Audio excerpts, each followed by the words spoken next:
ನಮಸ್ಕಾರ ಪ್ರಿಯ ವೀಕ್ಷಕರೇ, ತ್ರಿಶಕ್ತಿ ಚಾನಲ್ಗೆ ಸ್ವಾಗತ. ಇವಾಗ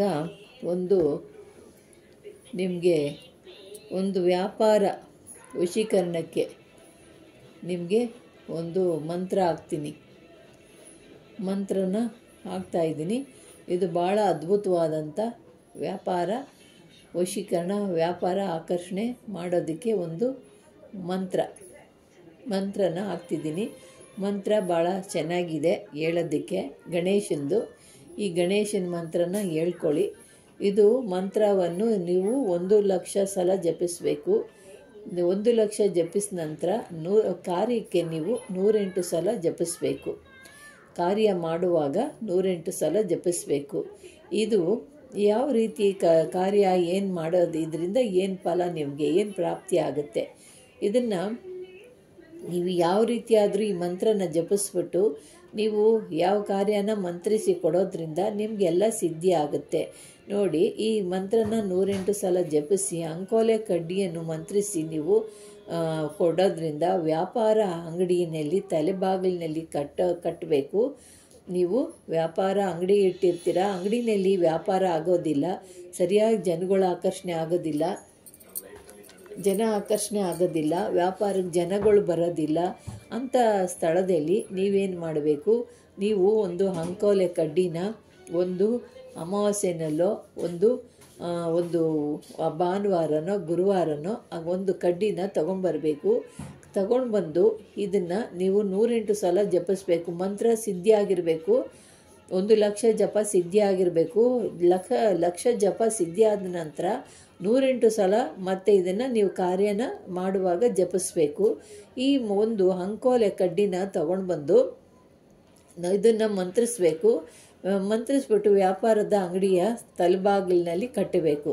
ಇದನ್ನು ಕಟ್ಟಾದ ನಂತರ ಇದನ್ನು ವ್ಯಾಪಾರ ಮಾಡೋ ಅಂಗಡಿನ ಅಲ್ಲಿ ತಲೆಬಾಗಿಲಿನಲ್ಲಿ ಕಟ್ಟಬೇಕು.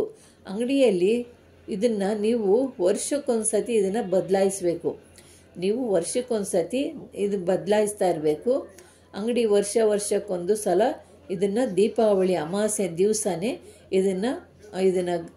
ಇದನ್ನು ಗಣಹೋಮ ಮಾಡಬೇಕು. ಗಣಹೋಮ ಮತ್ತು ಇದನ್ನು ಗುಗ್ಗಳದಿಂದ ಹೋಮ ಮಾಡಬೇಕು. ಗಣಹೋಮನೂ ಕೂಡ 108 ಸತಿನೇ ಇದನ್ನು ಮಾಡಬೇಕಾಗಿರೋದು. ದೀಪಾವಳಿ ಅಮಾವಾಸ್ಯೆ ದಿವಸ ಗಣಹೋಮ ಕೇವಲ ಗುಗ್ಗಳದಿಂದ ಮಾತ್ರ ಮಾಡಬೇಕಿದು, ಇನ್ಯಾವುದರಿಂದನೂ ಮಾಡೋಂಗಿಲ್ಲ. ಗುಗ್ಗಳದಿಂದ ಮಾಡಬೇಕು. ಹೀಗೆ ಮಂತ್ರಿಸಿದರೆ ನೀವು ಆ ಅಂಗಡಿಯಲ್ಲಿ ಜನ ಆಕರ್ಷಣೆ ಅಷ್ಟು ಜನ ಆಕರ್ಷಣೆ ಆಗುತ್ತೆ.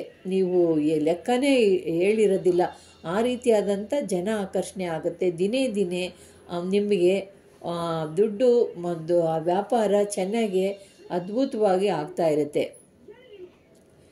ಒಳ್ಳೆಯ ವ್ಯಾಪಾರ ನಡೆಯೋದ್ರಿಂದ ನೀವು ಈ ರೀತಿಯಾಗಿ ನೀವು ಅಂಕೋಲೆ ಕಡ್ಡಿನ ನೀವು 1,00,000 ಸತಿ ಜಪ ಮಾಡಿಬಿಟ್ಟು ನೀವು ಕಾರ್ಯ ಸಿದ್ಧಿ ಮಾಡೋಕ್ವಾಗ ಅಂಕೋಲೆ ಕಡ್ಡಿಗೆ 108 ಸತಿ ಮಂತ್ರಿಸಬೇಕು. ಮಂತ್ರಿಸಾದ ನಂತರ ನೀವು ಅದಕ್ಕೆ ಕಡ್ಡಿಗೆ ಪೂಜೆ ಮಾಡಿ ಶುದ್ಧವಾಗಿ ಅದನ್ನು ಕಡ್ಡಿ ತಂದ ನಂತರ ನೀವು ಅದನ್ನು ಶುದ್ಧೀಕರಿಸಿ ಅದನ್ನು ತೊಳೆದು ಗಂಗಾ ಜಲದಲ್ಲಿ ತೊಳೆದು ಶುದ್ಧವಾಗಿ ಅರಿಶಿನ ಲೇಪನೆ ಮಾಡಿ ಆ ಕಡ್ಡಿಗೆ ಪ್ರಾಣ ಪ್ರತಿಷ್ಠೆ ಮಾಡಿ ಮತ್ತು ಈ ಮಂತ್ರನ ಜಪಿಸ್ಬಿಟ್ಟು ನೀವು ಅಂಗಡಿ ತಲೆಬಾಗಿಲಲ್ಲಿ ಕಟ್ಟೋದ್ರಿಂದ ನಿಮ್ಮ ಅಂಗಡಿ ದಿನೇ ವ್ಯಾಪಾರ ಆಕರ್ಷಣೆ ಆಗುತ್ತೆ, ಜನ ಆಕರ್ಷಣೆ ಆಗುತ್ತೆ.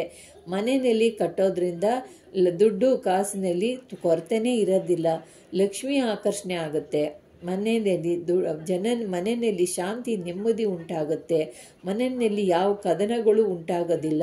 ಮನೆಯಲ್ಲಿ ಲಕ್ಷ್ಮಿ ಆಕರ್ಷಣೆ ಆಗುತ್ತೆ, ಜನ ಆಕರ್ಷಣೆ ಆಗುತ್ತೆ. ಈ ರೀತಿಯಾದಂಥ ನಿಮಗೆ ಒಳ್ಳೊಳ್ಳೆ ಕಾರ್ಯಗಳು ನಡೀತವೆ. ಅಂಕೋಲೆ ಕಡ್ಡಿಯಿಂದ ವಿಶೇಷವಾದಂಥ ಕಾರ್ಯಗಳಿದ್ದಾವೆ. ಅಂಕೋಲೆ ಕಡ್ಡಿ, ಅಂಕೋಲೆ ಬೇರು, ಅದರಿಂದ ವಿಧವಾದಂಥ ಕಾರ್ಯಗಳು ನಡೀತವೆ. ಇದನ್ನು ನಾವು ತಿಳ್ಕೊಂಡು ಮಾಡೋದ್ರಿಂದ ನಮಗೆ ಕಾರ್ಯಗಳನ್ನ ಸಿದ್ಧಿ ಮಾಡ್ಬೋದು. ಪ್ರಿಯ ವೀಕ್ಷಕರೇ, ಇದನ್ನು ಮತ್ತು ನೀವು ಕಟ್ಟಿರೋ ಅಂಕೋಲೆ ಕಡ್ಡಿ ಏನಾದರೂ ಕಳ್ಚ್ಕೊಂಡು ನೆಲಕ್ಕೆ ಬಿದ್ದೋಯ್ತು ಅಂದರೆ ಅದ್ರ ಕೆಲಸ ಮುಗೀತಲ್ಲಿಗೆ, ಮತ್ತೆ ಅದ್ರ ಶಕ್ತಿ ಇರೋದಿಲ್ಲ ಅಲ್ಲಿ.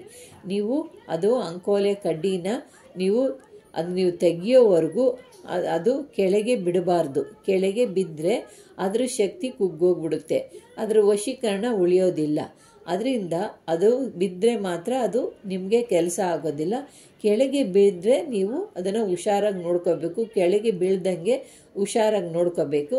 ಬಿದ್ದರೆ ಮತ್ತೆ ನೀವು ಅದನ್ನು ಮತ್ತೆ ತಯಾರು ಮಾಡಿ ಇನ್ನೊಂದು ಕಟ್ಟಬೇಕು. ಆವಾಗ ನಿಮಗೆ ಜನ ಆಕರ್ಷಣೆ, ಹೇಳಲಾರ್ದಂಥ ಜನ ಆಕರ್ಷಣೆ ಆಗುತ್ತೆ. ಜನ ಆಕರ್ಷಣೆ, ಧನ ಆಕರ್ಷಣೆ ನಿಮಗೆ ಇವೆಲ್ಲ ನಿಮಗೆ ಉಂಟಾಗುತ್ತೆ. ಪ್ರಿಯ ವೀಕ್ಷಕರೇ, ಅಂಥ ಅದ್ಭುತವಾದಂಥ ಅಂಕೋಲೆ ಕಡ್ಡಿಯ ತಂತ್ರ ಇದು. ಮಹಿಮೆ ಲಕ್ಷ ಸತಿ ಜಪ ಮಾಡಿದ್ರೆ ಮಂತ್ರ ಹೇಳುವುದಕ್ಕೂ ತುಂಬ ಚೆನ್ನಾಗಿದೆ. ಮಂತ್ರದಲ್ಲಿ ಒಂದು ಗಣೇಶನ ಒಂದು ಶಕ್ತಿ ಇದೆ. ಗಣೇಶನ ಶಕ್ತಿಯಿಂದ ಮಂತ್ರಗಳನ್ನ ನೀವು ಹೇಳ್ಬೋದು. ನೋಡಿ, ಗಣಪತಿದು ಭಾಳ ಚೆನ್ನಾಗಿದೆ.